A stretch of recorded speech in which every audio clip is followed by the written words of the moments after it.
Are you a woman in the middle? You're in the right place. I'm Susie Rosenstein, and you are listening to the Women in the Middle podcast, episode number 8. Imagine living your life after 50 and feeling energized and excited about your future. Welcome to the Women in the Middle podcast, the podcast for women who are ready to figure out what they want and create the life they deserve. Here's your host and master certified life coach, Susie Rosenstein. Hey there, thanks so much for joining me for this week's episode, which is all about what to do when you're absolutely miserable at work and how, as much as you might not want to believe it, you have more control over your feelings than you might think. I'm also going to give you some tips about how to move forward and be happier if you stay at your job or if you decide to move on. When you're a woman in the middle, there's more on the line when you realize you're not happy at work. Your feelings can still help you figure out what you want, but wow, it can be pretty frustrating to be miserable at work. Midlife misery loves company, so let's have an honest talk about why you are not happy at work. Especially when your job is totally fine. In fact, I bet that job of yours looks fantastic on paper. You know which one I'm talking about, right? The job with amazing benefits. The job with more paid vacation than you've ever had before. The job with a steady salary. The job that satisfies your need for stability. Yes, my friends, that job. I wonder if you're sitting at your miserable desk, at your miserable job right now listening to this episode. Maybe you're also in your miserable office with your own door. Or maybe a miserable cubicle. They're the worst.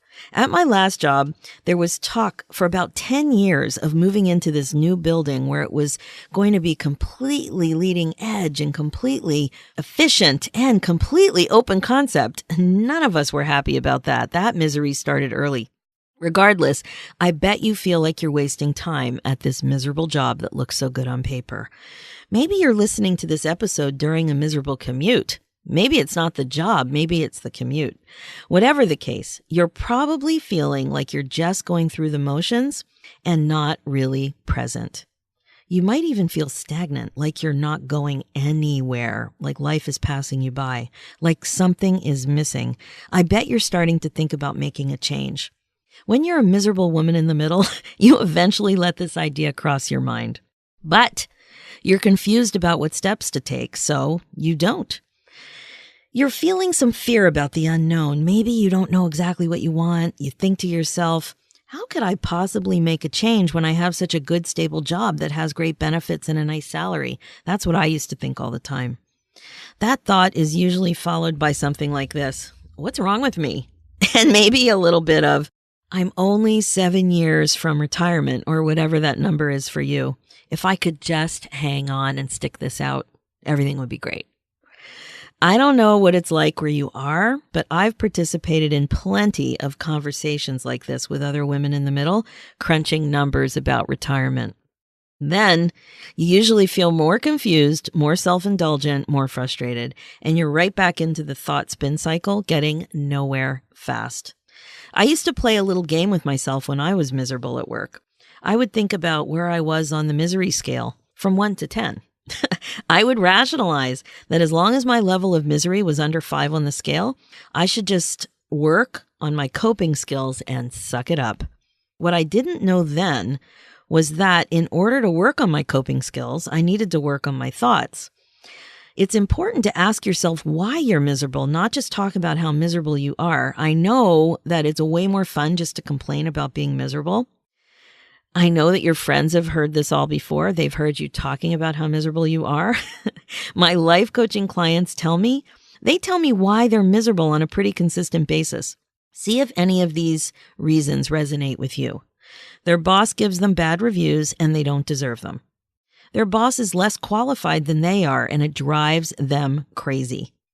They don't make what they're worth, or their salary is lower than industry standard. They're not as productive as before because they're bored to tears or hate what they're doing. They've been reorganized out the yin-yang again and again and again, and their job isn't the same as it was when they started work there. It's not the one that they were hired to do. They have too much responsibility because colleagues have been laid off and they're working more than ever. They've been there a long time and aren't growing anymore, probably too long. Pretty good reasons for feeling miserable, right? Girlfriends in the middle? I totally see how these things can get you down and can really just make you feel bad at work. But when we want to have more mindfulness practice in our lives, we have some work to do because we know there's more going on. Just like your job, these reasons look good on paper, but they aren't the real reason that you feel miserable. I would like to suggest that the way you think about your job is what's making you miserable. It's not your job, not your boss, not your review, not your salary. If you've been listening to my podcast, you won't be surprised when I remind you of the thought model. It's an amazing little coaching tool that I introduced in episode 2. The thought model helps you really see what you're thinking and how the way you're thinking creates your feelings and ultimately the results in your life. Here's a quick summary of how it works. Every situation has facts and thoughts about those facts. Facts can also be called circumstances, and these are things in your life that happen.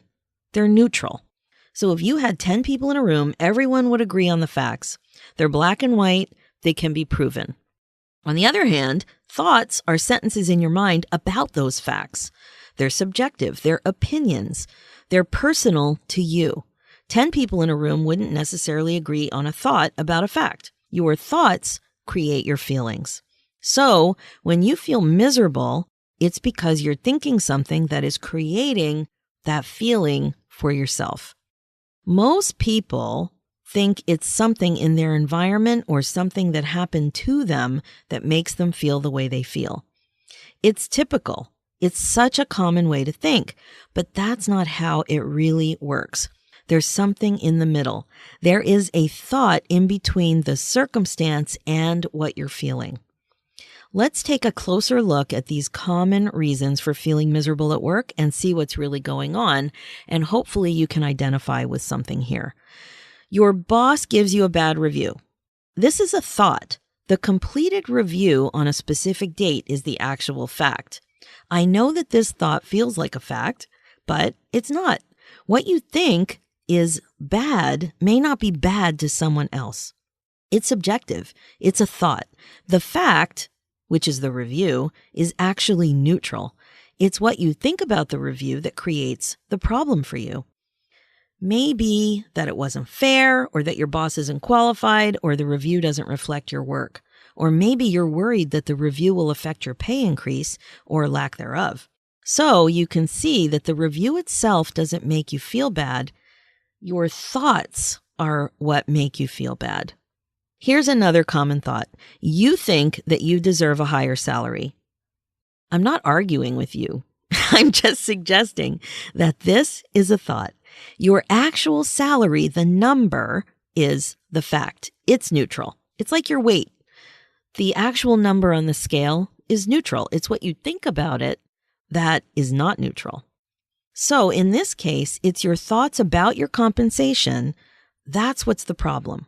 And your thought is what creates your feelings. Maybe you think it's not fair. Maybe you think or you know that the industry standard is way more than what you're making.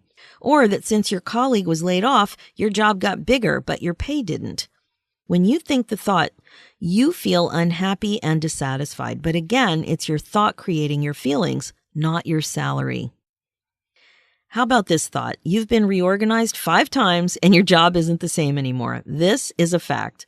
You can determine how many times you've been through a reorg and also the change in your job description. But this is a factual circumstance and not the reason you feel the way you feel. it's neutral. It's what you think about the reorg that creates your feeling. Maybe you no longer respect decision makers at your job. Maybe you resent that you're doing 3 jobs instead of 1. Maybe you're angry that your job changed and you liked your last job description better. Or maybe you're in a different department and you liked your last department better. Again, it's your thoughts making you feel the way you feel, not your new structure. Here's another example. You're working too many hours. This is also a thought. You're choosing to think it. You can figure out the number of hours that you work. That's the fact. Let's say you work 60 hours. The number is neutral. So even though all your girlfriends agree that 60 hours is horrible, the actual number 60 is neutral. It's what you think about the number of hours you're working that creates the problem, and that is what creates the way you're feeling. Maybe you're tired of being taken advantage of by not being paid adequately for your extra time. Maybe you really don't want to work this much at this stage of your life. Maybe you're annoyed that your manager or your director or VP isn't doing a good job, and that's why there's too much work to be done in the first place. These thoughts create the way you feel, not the number of hours worked. Finally, you've been there too long and aren't growing anymore. This is a common thought that I hear from my clients, other amazing women in the middle. The number of years you've been at your job is the fact. Maybe it's 10 years, maybe it's 15, maybe it's 23. It doesn't matter. That is the fact, and that's what's neutral. But your thoughts and opinions aren't neutral, and that's what's driving you nuts. That's creating your feelings. Do you think you should have moved on a few years ago? What does being there too long mean to you? What do you make it mean that you no longer get any professional development? There used to be professional development, but there's not anymore. Why do you think you're not growing? Why do you think you're not putting yourself out there anymore to grow and take on new challenges? What would you be doing if you were growing? This is what makes you feel whatever negative feeling you have about your job. It's these types of thoughts. The problem is always your thinking. Actually, this is good news. The way you think about the fact is the key. The way you think about all the circumstances in your life, that's the key. Not everyone will have the same thoughts about the facts. Let's take a close look at one of these that was true for me. I thought the reason I was miserable at work was because I was there for almost 20 years. 19 to be exact, almost to the day. It was about 14 years in when I noticed that I started feeling miserable. The fact or circumstance was how long I was at this job. Everyone in a room would agree on this fact because my start date was black and white. It was provable. But everyone would not agree on my thoughts about this fact. People feel differently about long-term employment. People feel differently about having a stable job. Someone who was 1 year from retirement wouldn't think the same way I did. Someone else might only think it's too long when they maxed out their vacation time. There's no agreement because it's subjective. Long-term, stable employment is desired by many. So why is this so important? Why am I going on and on about this concept and the thought model and how it applies? Because as women in the middle, it's a very good thing to know what you can change, how you can take more control over your life. There are different ways to think about facts. There's no right or wrong answer about how to think. Thoughts are optional. They are optional ways to think about facts. That's it. You have a choice. Knowing that thoughts are optional is super empowering. And thoughts themselves are extremely powerful because they create feelings. When I thought, I've been at my job too long, when I thought that thought, I felt fear and I felt badly about my choice to stay. These feelings surprised me, especially fear. But I realized that I was actually fearful of putting myself out there to make a change and find another job. I didn't think I was, but when I pushed myself to take a close look at myself, I realized I really was fearful, and that was why. I thought potential employers would think negatively about me because I stayed at my job too long, like it was a cop-out, or I took the easy way out, or I wasn't up to date on my skills, something like that. Feelings create action or behavior. So when I felt fear, I didn't actively look for a new job at the level I would need to do to actually find one. I dipped my toe into the job hunt, but it wasn't serious. So the result? Nothing changed, which completely proved my thought that I've been at my job too long. As you can see, my thoughts created my results, not the fact that I was at my job since 1994.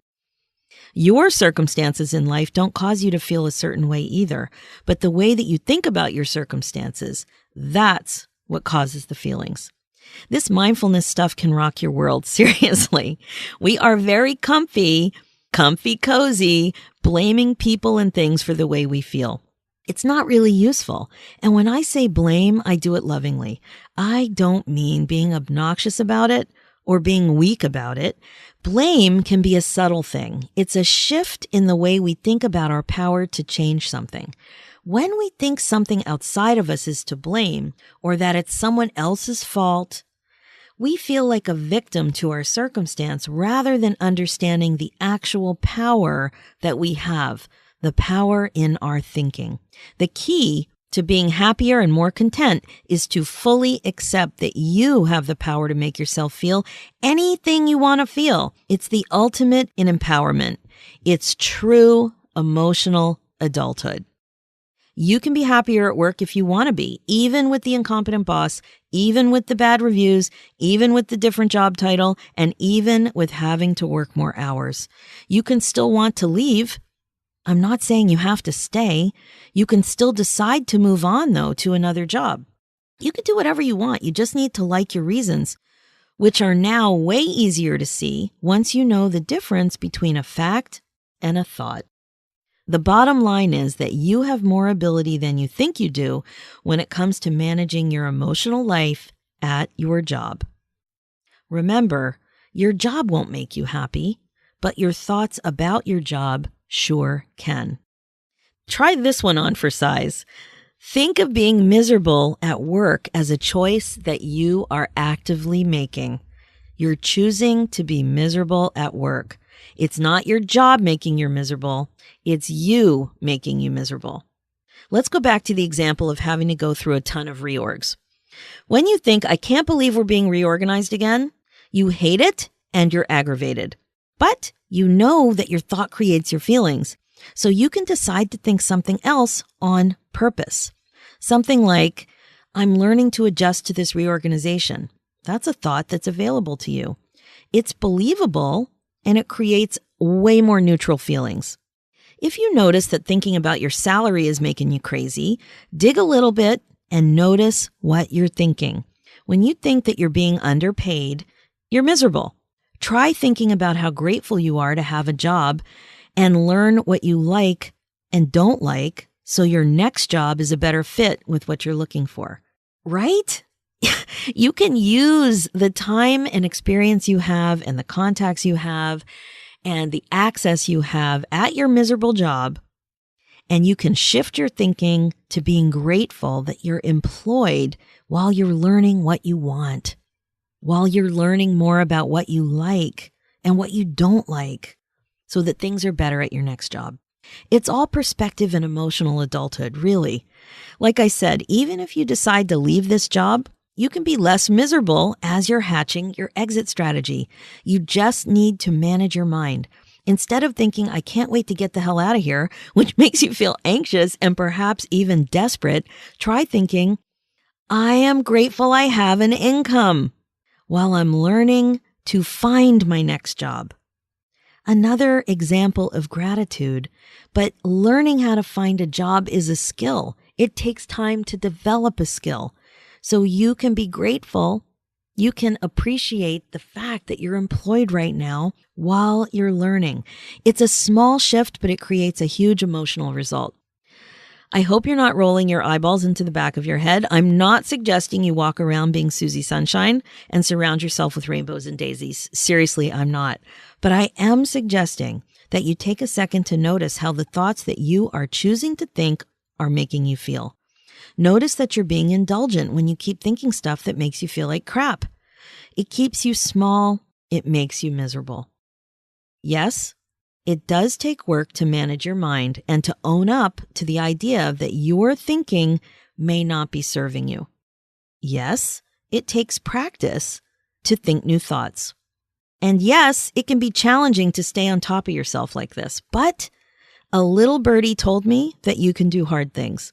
I think it's absolutely worth it to notice what you're thinking, how you're feeling, exactly why you're feeling that way, and what you can do about it. Okay, ladies, that's it for today. Thanks so much for joining me on this amazing ride. Being a woman in the middle is the best place to be. If you enjoyed this podcast, make sure to subscribe so you don't miss anything. I would love to hear what you thought too, so how about leaving me a review on iTunes? I know it's a bit of extra effort, but there's a reward.